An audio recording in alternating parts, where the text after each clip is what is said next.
Les pido por favor que abran sus Biblias en Romanos capítulo 2, y vamos a leer los versículos 1 al 5. Romanos capítulo 2,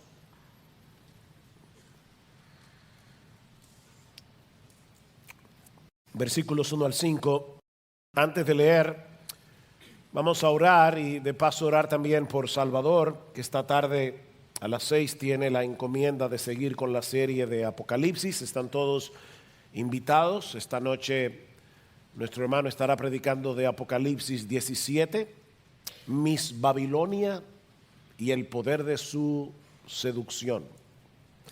Vamos a orar por nosotros aquí ahora, vamos a orar por Salvador en esta tarde.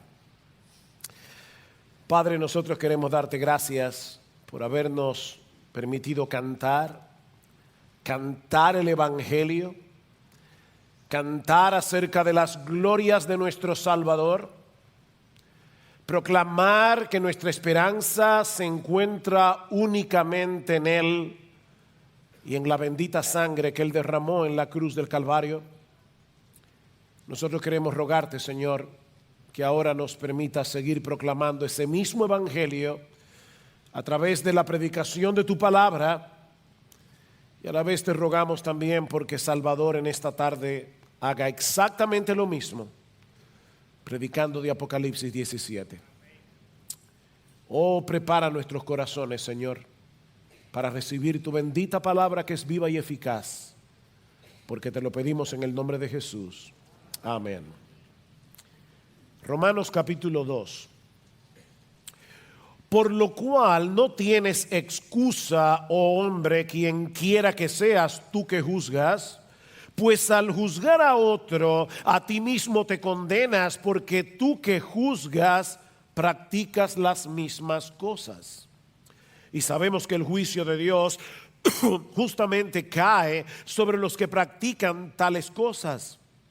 ¿Y piensas esto, oh hombre, tú que condenas a los que practican tales cosas y haces lo mismo, que escaparás al juicio de Dios? ¿O tienes en poco las riquezas de su bondad, tolerancia y paciencia, ignorando que la bondad de Dios te guía al arrepentimiento? Mas por causa de tu terquedad y de tu corazón no arrepentido, estás acumulando ira para ti en el día de la ira y de la revelación del justo juicio de Dios.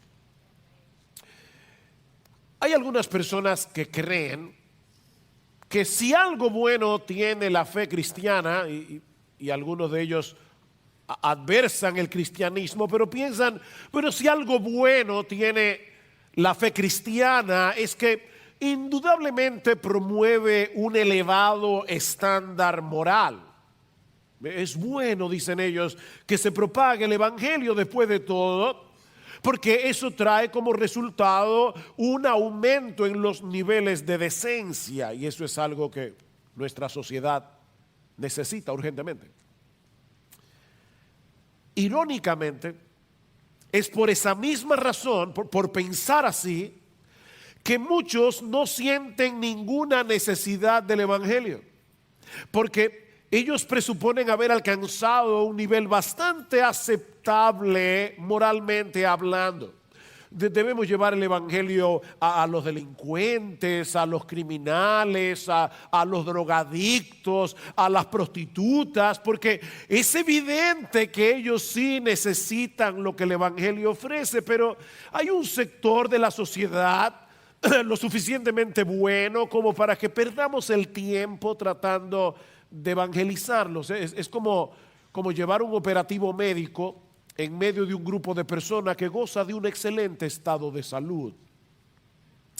Sin embargo, lo que Pablo nos demuestra en la carta a los romanos, que comenzamos a estudiar hace unas semanas atrás, es que no hay un solo ser humano en todo el planeta Tierra que no necesite del Evangelio, porque todos nos quedamos muy cortos de alcanzar el estándar de la justicia de Dios, porque Él es un Dios perfectamente justo. Está nuestra condición frente a la justicia de Dios por causa de nuestros pecados, que la única manera de salvarse es aceptando como un regalo la justicia que el mismo Dios ofrece en el Evangelio por medio de la fe en Jesucristo. En palabras más sencillas, la justicia, el grado de justicia que tú y yo necesitamos para poder llegar al cielo es nada más y nada menos que la justicia de Dios. Así que si tú te quieres salvar, tú necesitas que Dios te dé esa justicia. Eso es básicamente lo que Pablo nos dice en uno de los textos claves de la carta a los Romanos, capítulo 1, versículo 16. Pablo dice: porque no me avergüenzo del Evangelio, pues es el poder de Dios para la salvación de todo aquel que cree, del judío primeramente y también del griego, porque en el Evangelio la justicia de Dios, la justicia que Dios ofrece como un regalo por fe y para fe. En el Evangelio se revela la justicia de Dios por fe y para fe, como está escrito: mas el justo por sus buenas obras vivirá. No, eso no es lo que el texto dice. Mas el justo por su fe vivirá. Esa es la buena noticia del Evangelio, que Dios ha provisto en Cristo la justicia que tú y yo necesitamos y de la cual podemos apropiarnos únicamente por medio de la fe. Fuera de esa justicia, dice Pablo, todos estamos bajo la ira de Dios por causa de nuestros pecados. Noten el versículo 18, ahí mismo, después de decir que en el Evangelio se revela la justicia de Dios, ahora Pablo va a explicarnos por qué necesitamos esa justicia. Versículo 18, porque la ira de Dios se revela desde el cielo contra toda impiedad e injusticia de los hombres que con injusticia restringen la verdad. ¿Cuál verdad? Porque lo que se conoce acerca de Dios es evidente dentro de ellos, pues Dios se lo hizo evidente, porque desde la creación del mundo sus atributos invisibles, su eterno poder y divinidad se han visto con claridad, siendo entendidos por medio de lo creado, de modo que no tienen excusa. La creación es como un libro abierto, disponible para todo el mundo por igual, y cuyo tema es la gloria de Dios, como dice el salmista en el Salmo 19. Los cielos cuentan la gloria de Dios y proclaman, los cielos cuentan la gloria de Dios y anuncian y proclaman la obra de sus manos. Dios no solo ha hecho un universo maravilloso en el que nos revela claramente su poder y su sabiduría, dice Pablo, sino que también ha dado al hombre la capacidad de entender esa revelación. La evidencia está ahí a los ojos de todo el mundo. Y tenemos la capacidad de entender esa evidencia, pero dice Pablo, el hombre ha decidido detener en su injusticia lo que esa creación nos revela acerca de Dios, para no tener que reconocerle como a Dios ni darle gracias. Vean el versículo 21, pues aunque conocían a Dios, ven, conocían a Dios, no le honraron como a Dios ni le dieron gracias, sino que se envanecieron, se hicieron vanos en sus razonamientos y su necio corazón fue entenebrecido. El hombre ha decidido detener con injusticia la verdad de Dios. Esa es la acusación de Dios contra toda la raza humana. El hombre prefiere adorar a las criaturas antes que al Creador, va a decir Pablo más adelante.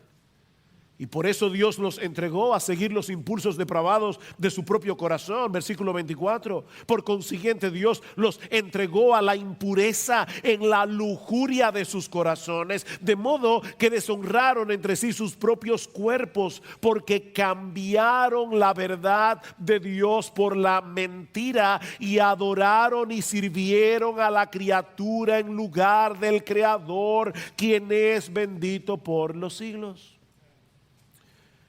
Eso es básicamente lo que vimos el domingo pasado. Pero al llegar al capítulo 2, Pablo inicia una discusión con un oponente imaginario que no está de acuerdo con el alcance del veredicto que Pablo acaba de pronunciar. Pablo, estoy de acuerdo contigo en que todos esos paganos que practican esos vicios tan degradantes merecen la ira de Dios. Pero ¿qué de nosotros que no vivimos de esa manera? En el mundo hay mucha gente moral que se horroriza ante el cuadro que tú acabas de describir, ¿o no es así? Aún en la sociedad pagana de aquellos días había hombres como Séneca. Séneca fue un filósofo estoico contemporáneo del apóstol Pablo, tutor de Nerón, que condenaba enérgicamente ese tipo de conducta entre los paganos entre los cuales él vivía. Séneca era un moralista. Y por el otro lado estaban los judíos. Y ustedes pueden estar seguros que cuando Pablo comenzó a condenar los pecados de los gentiles, los judíos que estaban allí decían: amén, amén. Esas personas merecen la condenación. Esas personas realmente merecen la ira de Dios por causa de su idolatría, por causa de su inmoralidad. Pero ¿qué de todas esas personas decentes, todas esas personas moralistas que hay en el mundo? Algunos de los cuales probablemente están aquí hoy en la mañana. Personas reconocidas en la sociedad por su alto nivel de decencia. Pertenecen a clubes caritativos. Son la crema innata de la sociedad. ¿Qué de ellos? ¿Están ellos también bajo la ira y la condenación de Dios? Bueno, ese es el tema que Pablo va a abordar ahora en el capítulo 2. Para mostrar al hombre moralista, y yo espero que cualquier moralista que haya en esta mañana recibe esta palabra como si fuera para él, porque es para ti. Pablo quiere mostrar a este hombre moralista que él no está exento de la ira de Dios por causa de sus pecados. Y hay al menos 4 cosas que Pablo nos dice aquí acerca de este moralista en los versículos que acabamos de leer. La primera es que él se condena a sí mismo en el mismo momento en que él se erige como juez para condenar a los demás. Vean el versículo 1 otra vez. Por lo cual no tienes excusa, oh hombre, quien quiera que sea, tú que juzgas. Pues al juzgar a otro, a ti mismo te condenas. ¿Sabes por qué? Porque tú que juzgas, practicas las mismas cosas. Miren, mis hermanos y personas que nos visitan en esta mañana, cuando nosotros predicamos, hay personas que están distraídas, mirando para otro lado, pero hay otros que están mirando al predicador y están asintiendo vehementemente a todo lo que el predicador está diciendo. Uno casi desde aquí puede escuchar el amén que brota de sus corazones. Lo que Pablo nos está diciendo aquí es que el hecho de que asintamos con vehemencia a todo lo que el predicador está diciendo desde el púlpito no quiere decir necesariamente que estemos poniendo en práctica lo que él está predicando. Y es el caso aquí. Pablo sabía que estos moralistas que asentían a su predicación, que condenaban los mismos pecados que Pablo estaba condenando en el capítulo anterior, ellos no estaban entendiendo las implicaciones de la denuncia que Pablo acaba de hacer. Y por eso se sentían excluidos. Eso es para otros. Yo recuerdo cuando estaba estudiando en el seminario en la ciudad de Guatemala,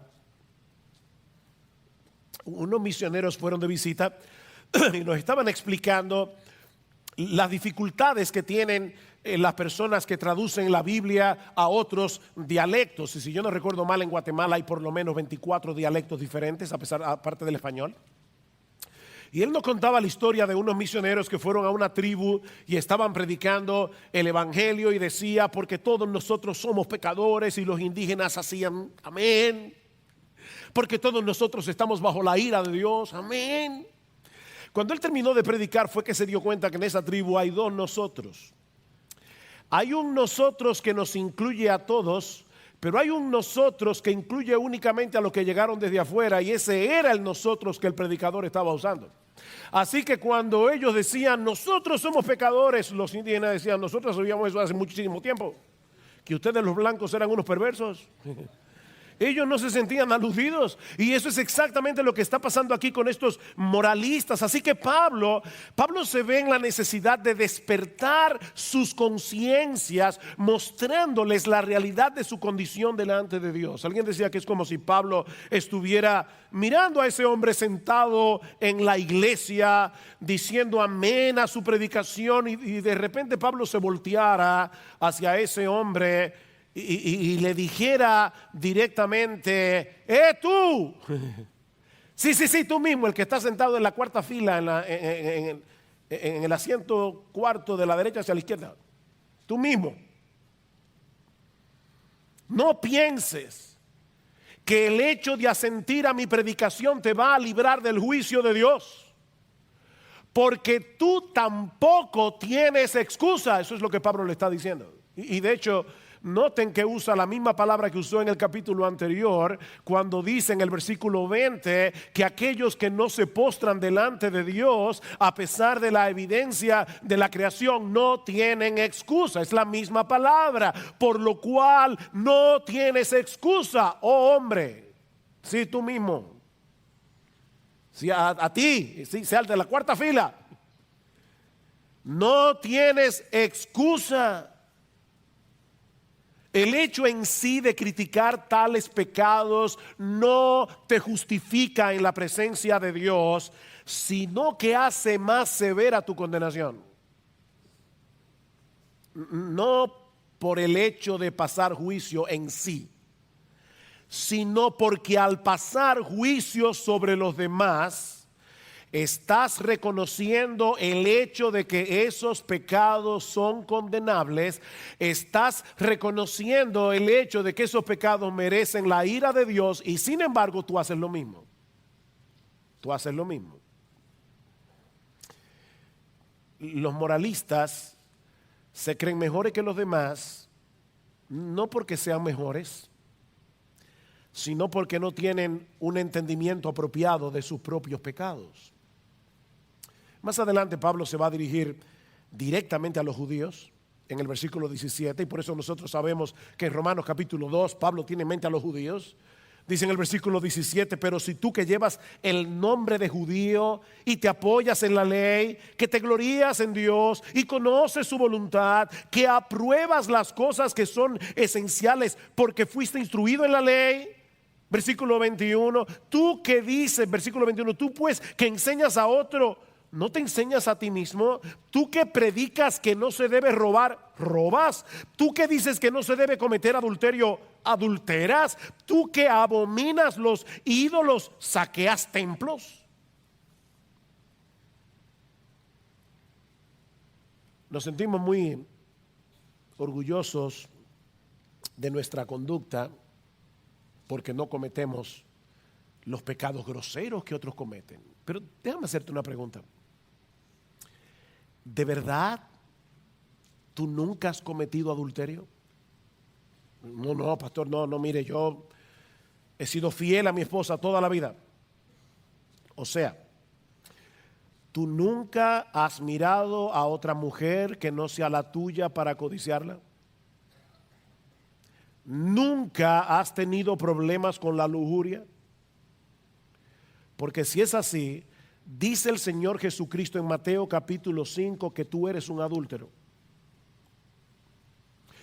¿De verdad tú nunca has matado a nadie? Oh, no, pastor, eso sí que no. ¿De verdad? Porque Cristo dice en Mateo capítulo 5 que cualquiera que se enoja contra su hermano, cualquiera que le dice racá en arameo a su hermano, que significa imbécil, estúpido, cabeza hueca, bueno para nada, ya es culpable de homicidio. ¿Hay alguno libre aquí? Pablo dice, tú que juzgas a los demás practicas las mismas cosas. ¿Cuáles cosas? Vean el versículo 29 del capítulo anterior. Porque Pablo está conectando una cosa con la otra. Dice, estando lleno de toda injusticia, maldad, avaricia, malicia, colmados de envidia. ¿Nunca has envidiado a nadie? Homicidios, ya vimos qué tipo de homicidios. Pleitos, nunca ha tenido un pleito con nadie. Engaño, malignidad, chismoso, nunca tú has chismeado. Tú nunca has hablado mal de nadie a sus espaldas. De verdad, de verdad. Detractores, aborrecedores de Dios, insolentes, soberbios, jactanciosos, nunca tú te has jactado. Inventores de lo malo, desobedientes a los padres, sin entendimiento, indignos de confianza, sin amor, sin amor. O sea, toda tu vida tú has amado al prójimo como a ti mismo, de verdad, de verdad. Mira, si nosotros tuviéramos una entrada de USB en el cerebro y te conectáramos con esa pantalla y todo lo que tú has pensado en las últimas 24 horas se proyectara ahí, tú no pasarías ni 5 minutos en este edificio. ¿O no es así? Si lo que ha pasado en tu vida, óyeme bien, en las últimas 24 horas, todo lo que tú has hecho en secreto, todo lo que tú has pensado, se proyectara en esa pantalla, tú no permanecerías en este edificio ni 5 minutos. Yo te lo aseguro. La razón por la que te crees superior a los demás no es porque realmente eres superior, sino porque no te conoces a ti mismo como debieras conocerte. Tú no ves el pecado como Dios lo ve. Puede ser que tus pecados sean más honorables y respetables que los de muchos que viven en un lodazal abierto de maldad. Pero ¿sabes qué, mi amigo? En el día del juicio no serás juzgado por tu fachada de decencia. En el día del juicio serás juzgado por lo que hay en tu corazón. Esas pantallas estarán en el día del juicio. Mira lo que dice Pablo en el versículo 2. Y sabemos que el juicio de Dios justamente cae sobre los que practican tales cosas. La Biblia, la versión Reina Valera lo traduce más literalmente cuando dice más: sabemos que el juicio de Dios contra los que practican tales cosas es según verdad. Eso es lo que dice el texto literalmente. Ese juicio es conforme a la realidad. Tus obras serán expuestas algún día en el tribunal de Dios. Pablo dice en Romanos capítulo 2 versículo 16 que en ese día, oye bien, Dios juzgará los secretos de los hombres mediante Cristo Jesús. Piensa allí sentado en ese secretito. que tú no quieres que nadie conozca de ti. Porque en ese día, ese secretito será expuesto. Pablo dice, el autor de la carta a los Hebreos nos dice en Hebreos capítulo 4, versículo 13, que todas las cosas están desnudas y abiertas a los ojos de aquel a quien tenemos que dar cuenta. Tu vida es un libro abierto delante de Dios. Es por eso que Pablo dice en nuestro texto de Romanos que el juicio de Dios es según verdad. En otras palabras, cuando Dios pase juicio contra el pecado del hombre, será en plena conformidad de los hechos. Nadie, absolutamente nadie, podrá decir nada en su defensa, porque nuestro Dios es omnisciente. Él ve lo que nadie ve. Él conoce tus pensamientos, Él conoce tus motivaciones. Él conoce las cosas que haces en secreto. Él conoce aún lo que debiste haber hecho y no hiciste. Dios lo conoce y lo juzgará. Por eso dice Pablo, no tienes excusa. Y la palabra allí es apología. No tendrás argumento en el tribunal de Dios. Estarás allí de pie delante del juez sin ninguna excusa. Ahora déjenme aclarar, y eso es importante antes de pasar al próximo punto, que es evidente que Pablo no está condenando a los moralistas porque tengan el discernimiento de pasar juicio en contra del pecado, porque eso es precisamente lo que Pablo está haciendo en este pasaje. O sea, no es el hecho de que tú puedas ver un pecado y juzgarlo como un pecado lo que te hace pecador delante de Dios, no. Lo que él está condenando del moralista es que este hombre sea incapaz de ver su propio pecado en la misma dimensión en que él ve los pecados de los demás. Y ¿saben qué, mis hermanos? Y hablo ahora a los miembros de Iglesia Bíblica del Señor Jesucristo. Es lamentable que muchos que profesan ser cristianos caen en esa misma trampa y por eso son tan hipercríticos. Hay cristianos que son hipercríticos. Viven juzgando a todo el mundo. Mira, cuando una persona es hipercrítica, no crítica, hipercrítica, esa persona puede que esté revelando una de dos cosas. O que necesita crecer en su entendimiento del evangelio. Hay aspectos del evangelio que este creyente no ve. O puede ser que sea un moralista inconverso necesitado de salvación que cree que es cristiano, pero que no lo es. Miren, mis hermanos, en la misma medida en que crecemos en nuestro entendimiento de lo odioso que es el pecado, cada pecado a los ojos de un Dios perfectamente santo, en esa misma medida crece nuestro aprecio por la gracia del evangelio, y eso nos mueve a ser más compasivo con las faltas y pecados de los demás.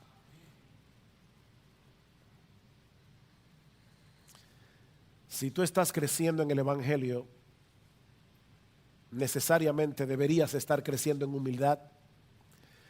Deberías estar creciendo en tener un espíritu compasivo para con aquellos que caen.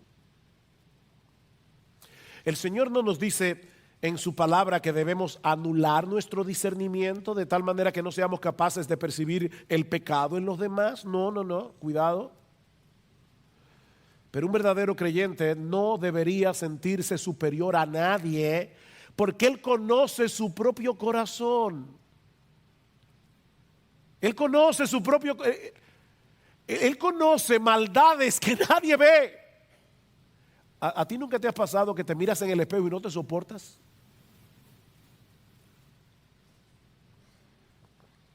Él sabe que si alguna virtud se ha podido desarrollar en su vida cristiana es únicamente por la gracia bendita de Dios. Eso es lo que hace el Evangelio. Es como dice Pablo en 1 Corintios capítulo 4 versículo 7, ¿quién te distingue? ¿O qué tienes que tú no hayas recibido? Y si lo recibiste, ¿por qué te glorías como si no lo hubieras recibido? Estos moralistas hipercríticos se estaban condenando a sí mismos. Pero Pablo señala otro problema del moralista en este pasaje.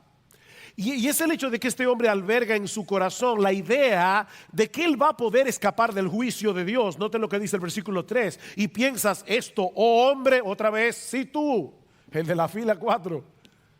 Por favor, no sé cuál, la fila 4 no sé cuál es, pero no te sientas aludido, es simplemente una ilustración. Ok, pero sí tú mismo. Y piensas esto, oh hombre, tú que condenas a los que practican tales cosas y haces lo mismo, que escaparás al juicio de Dios. Es muy probable que Pablo estuviera pensando aquí no únicamente, pero primariamente en los judíos. Como vimos ya más adelante, Pablo va a identificar a los judíos en el capítulo 2, porque los judíos pensaban, muchos de ellos, que estaban bien con Dios por el mero hecho de ser judíos. Nosotros somos los escogidos, la nación del pacto. Es por eso que Juan el Bautista, cuando vio a unos fariseos que venían a bautizarse, le dijo: generación de víboras. Eso me recuerda una vez que Wesley estaba predicando en un lugar donde estaba lleno de gente noble de Inglaterra, y el texto que escogió fue ese: oh generación de víboras, ¿quién nos enseñó a huir de la ira venidera? Y una señora al final se le acercó y le dijo: señor Wesley, usted debió haber predicado.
Ese texto en los barrios bajos de Londres, pero no aquí.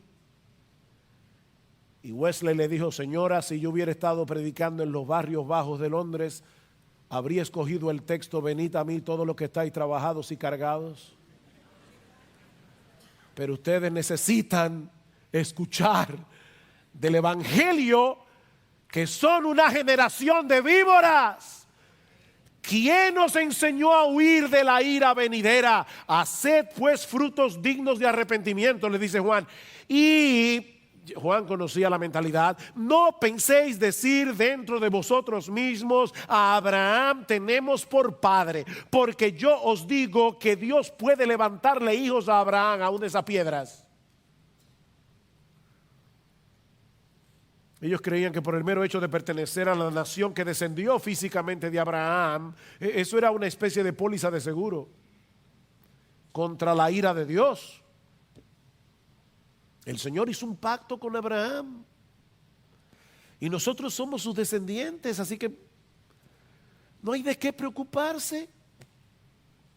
No, les dice Pablo, ustedes tienen toda la razón del mundo para preocuparse. Porque en el día del juicio nadie escapará del juicio de Dios, sin importar cuál sea su raza o cuál sea su nacionalidad. Vean lo que dice Pablo en Romanos capítulo 3, versículo 9. Entonces, ¿qué? ¿Somos nosotros mejores que ellos, los judíos? ¿Somos mejores que los gentiles? De ninguna manera, dice Pablo, porque ya hemos denunciado que tanto judíos como griegos están todos bajo pecado. Como está escrito, no hay justo ni aún uno, no hay quien entienda, no hay quien busque a Dios. Todos se han desviado, a una se hicieron inútiles. No hay quien haga lo bueno, no hay ni siquiera uno.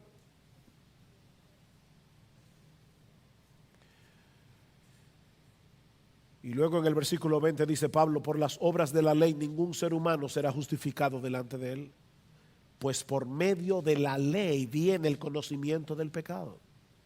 Ningún ser humano, ningún ser humano. Mira, mi amigo, no pienses que por el hecho de que tus padres sean cristianos, niños, escúchenme bien, no piensen ni por un momento que por el hecho de que sus padres sean cristianos, ustedes se van a librar. Esposos, esposas, no piensen que porque sus cónyuges son cristianos en el día del juicio se van a librar. De hecho, déjenme llegar más lejos, mis queridos hermanos de IBCJ, que ni siquiera te pase por la cabeza la idea que el mero hecho de ser miembro de una iglesia cristiana te va a librar en el día del juicio, a menos que te arrepientas de tus pecados.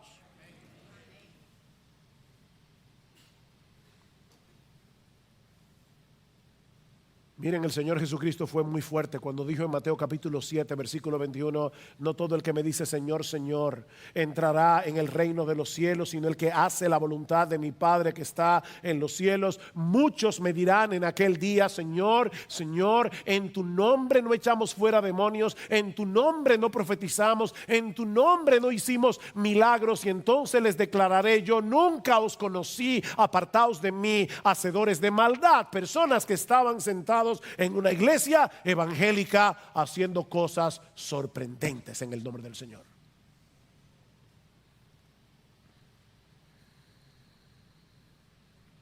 No es la membresía de una iglesia lo que va a hacer la diferencia en el día del juicio. Lo que va a hacer la diferencia es la fe en Jesucristo, la verdadera fe. Y esa verdadera fe se hace evidente por medio de las obras. Nosotros sabemos que no son las obras las que salvan, es la fe. Pero la fe que salva produce obras y un sincero deseo de obedecer a Dios. Es por eso que un verdadero creyente vive en pie de guerra en contra del pecado. Y cuando es vencido por la tentación, porque eso va a pasar, se vuelve a Cristo una vez más en arrepentimiento y fe. La vida del cristiano es una vida de arrepentimiento y de fe, avergonzado de haber pecado contra Él, deseando sinceramente no volver a cometer ese pecado nunca más. El que encubre su pecado no prosperará, pero el que los confiesa y se aparta alcanzará misericordia. El problema del moralista es que él se siente satisfecho siempre y cuando él pueda mantener una fachada de decencia delante de los demás. Pero Pablo nos dice también en nuestro texto un tercer problema: que el moralista malinterpreta la bondad y la paciencia de Dios. Versículo 4. ¿O tienes en poco las riquezas de su bondad, tolerancia y paciencia? Las riquezas, esa palabra cualifica las tres que siguen, las riquezas de su bondad, las riquezas de su tolerancia, las riquezas de su paciencia, ignorando que la bondad de Dios te guía al arrepentimiento. Muchas personas creen que no tendrán ningún problema con la ira de Dios en el futuro porque no lo tienen en el presente. Es decir, ellos están recibiendo muchas muestras de la bondad de Dios ahora mismo. Y dicen: tú me estás diciendo que yo voy a a ir al juicio de Dios y que Dios me va a mandar al infierno. Pero es que tú no te das cuenta que yo soy un favorito de Dios. Dios bendice mi vida. Él es un Dios. Mi Dios es un Dios de amor. Mi Dios es un Dios de bondad. Él no va a mandarme al infierno. De hecho, mira, si tú me conocieras personalmente, te darías cuenta que Dios ha bendecido mi vida mucho más abundantemente de lo que yo pude haber soñado. Dios me ha prosperado con una buena posición económica. Mis hijos estudian en buenos colegios. Vivo en una buena casa. Yo soy un privilegiado de Dios.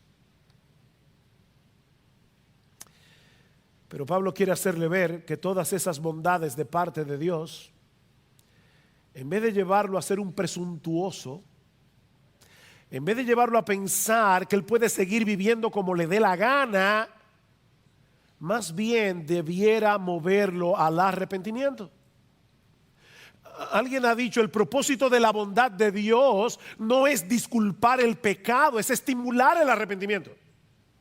Ese es el propósito de la verdad de Dios. Y déjenme decirles algo, porque ahorita hablé de un hombre, ¿verdad? Hipotético, que vive bien, tiene una buena posición económica. No hay que ser rico para recibir las manifestaciones de la bondad de Dios. No hay que ser rico. Tú las recibes todos los días. Predicando el evangelio a un grupo de paganos en la ciudad de Listra, Pablo les dijo en Hechos capítulo 14 versículo 17 que Dios ha dejado un testimonio de sí mismo en todas las naciones, aun aquellas que nunca han oído del evangelio. Dice Pablo, haciendo bien y dándoos lluvias del cielo y estaciones fructíferas, llenando vuestros corazones de sustento y de alegría. Cada vez que tú recibes algo que legítimamente llena tu corazón de alegría, eso es una muestra de la bondad de Dios. Él hace salir su sol sobre malos y buenos, dice Jesús. Él hace llover sobre justos e injustos. Dios no nos da lo que nosotros merecemos. Nosotros mereceríamos que haya una lluvia de ácido de batería todos los días. Pero eso no es lo que hace Dios. Eso no es Dios debería meternos en un microondas todos nosotros, pero eso no es lo que hace Dios. Él llena de sustento y alegría nuestros corazones. Mi amigo, la razón por la que Dios no te ha juzgado todavía y no te ha enviado aún al infierno es porque Él ha decidido seguir brindándote la oportunidad de que vengas a Él en arrepentimiento y fe. Oh, no interpretes mal la bondad de Dios, porque déjame decirte que esa oportunidad no siempre estará disponible para ti. Esa paciencia divina tiene fecha de vencimiento. Y esa fecha de vencimiento solo la conoce Dios. No sigas menospreciando la bondad de Dios, porque Él te está brindando otra oportunidad para que te arrepientas. Y debo aclarar que cuando Pablo habla de arrepentimiento, esa palabra es importante aquí. Él no se está refiriendo a esos momentos aislados de remordimiento que sentimos a veces cuando hacemos algo malo. No, él está hablando de una disposición radical a divorciarte de tu vida de pecado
para hacer la voluntad de Dios. Eso es arrepentimiento. Para vivir para su gloria. Mira, déjame decírtelo de la manera más clara de la que yo soy capaz. Si nunca te has visto a ti mismo como un pecador que mereces la condenación del infierno y nunca has venido a Cristo avergonzado por tu pecado, suplicándole que te perdone, suplicándole que te libere de esa esclavitud para que tú puedas vivir enteramente para Él, te estás engañando a ti mismo. Si tú crees que eres cristiano y vas camino al cielo, te estás engañando a ti mismo.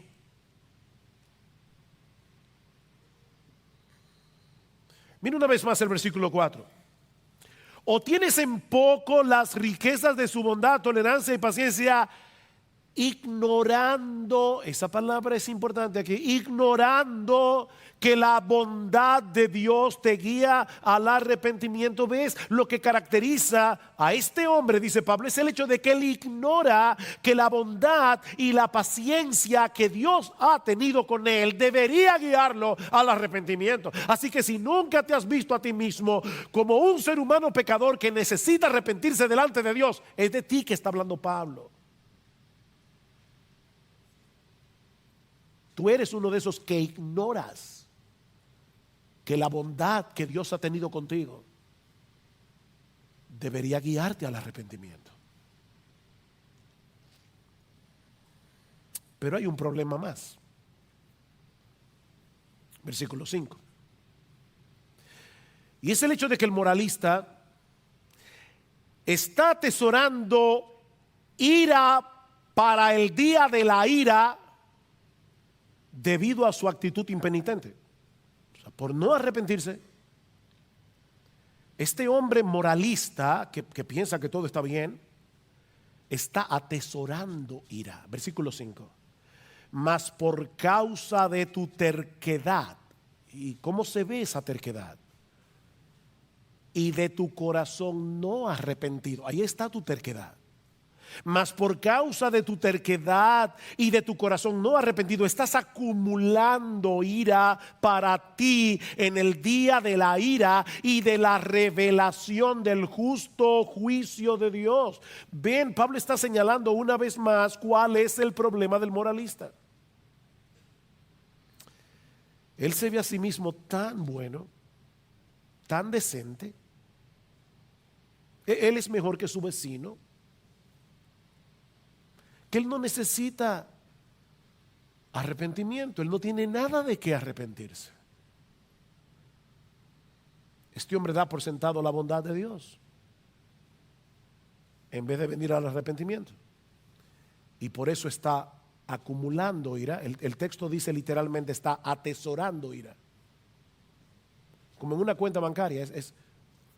Ustedes han visto esas madres que se desviven por sus hijos, y sobre todo por uno en particular. Lo cuida, lo mima, le da todo lo que necesita, pero ese hijo es un ingrato, no se preocupa por su mamá, les roba. ¿Han visto esos casos? Y la mamá al fin sigue tratando bondadosamente a este hijo. Ella puede estar enferma y él ni la visita. Y esta mujer sigue haciéndole bien. Y uno ve esos casos y uno dice, oye, pero este hombre tiene una madre tan buena, debería arrepentirse. O si tú eres capaz de ver eso, sobre todo si lo estás sufriendo en tu propia carne, pero tú no eres capaz de ver lo que tú estás haciendo con la bondad de Dios. Y por esa terquedad y por tu corazón no arrepentido, tú estás atesorando ira. Tú estás acumulando ira. Mi amigo, el hecho de continuar en impenitencia sin arrepentirte a pesar de la bondad que Dios ha tenido para contigo, te está llevando a acumular más ira cada vez. La bondad de Dios, la paciencia de Dios es como una represa que por el momento está impidiendo que caiga sobre ti todo el torrente de la ira de Dios. La represa todavía está ahí. Pero no olvides, mi amigo, que detrás de esa pared el agua se sigue acumulando día tras día, día tras día por causa de tus pecados. Y que el día llegará cuando esa pared será removida y ese diluvio de la justicia de Dios caerá sobre ti si no te acoges a su misericordia en Cristo cuando todavía hay tiempo para arrepentirse. Esto es serio. Estás acumulando ira.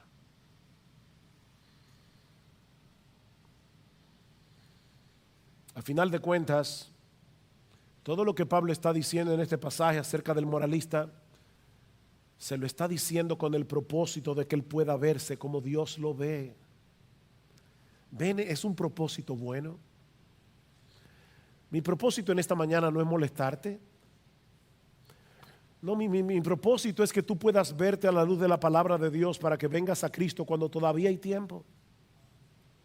Cuando todavía hay tiempo. Antes de que sea demasiado tarde.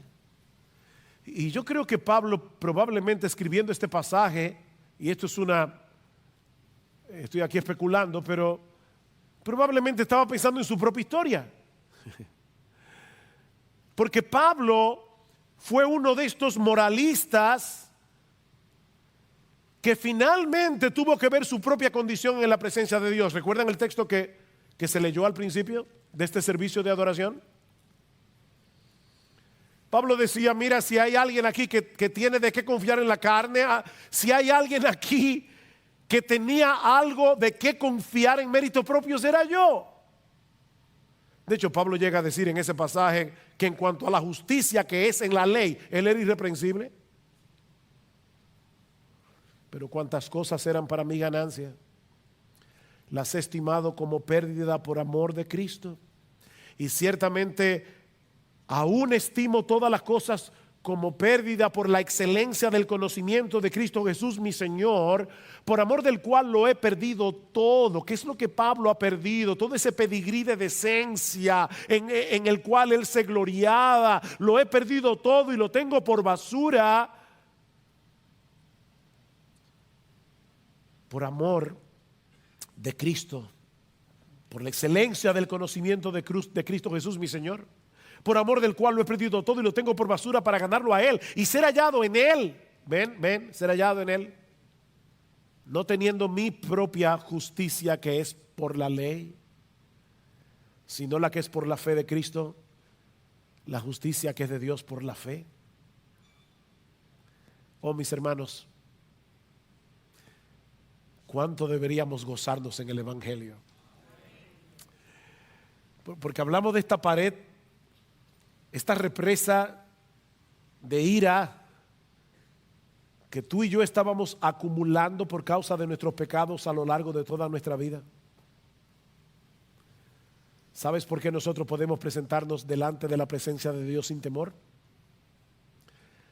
Porque todo ese diluvio de ira que tú y yo merecíamos, todo ese diluvio de ira, Cristo lo pagó. Ese torrente de ira cayó sobre Jesús en la cruz del Calvario para que nosotros hoy podamos ser salvos, para que hoy podamos tener en nuestra cuenta no un cúmulo de ira, sino que podamos atesorar esa justicia perfecta de Jesús por medio de la fe. Oh, mi amigo, yo espero que la experiencia de Pablo sea tu experiencia hoy. Que viéndote como Dios te ve, tú decidas ahora mismo abandonar los trapos sucios de tu propia justicia, que dice la Biblia que son como trapos de inmundicia delante de Dios, y decidas vestirte por la fe de la justicia perfecta de nuestro bendito Señor y Salvador Jesucristo. No importa si has vivido en un lodazal de pecado o si eres un moralista, decente y hasta religioso, tú necesitas venir a Cristo en arrepentimiento y fe, porque no hay otro nombre. Oye bien, no hay otro nombre bajo el cielo dado a los hombres en el cual podamos ser salvos. Es únicamente en el nombre de Jesús.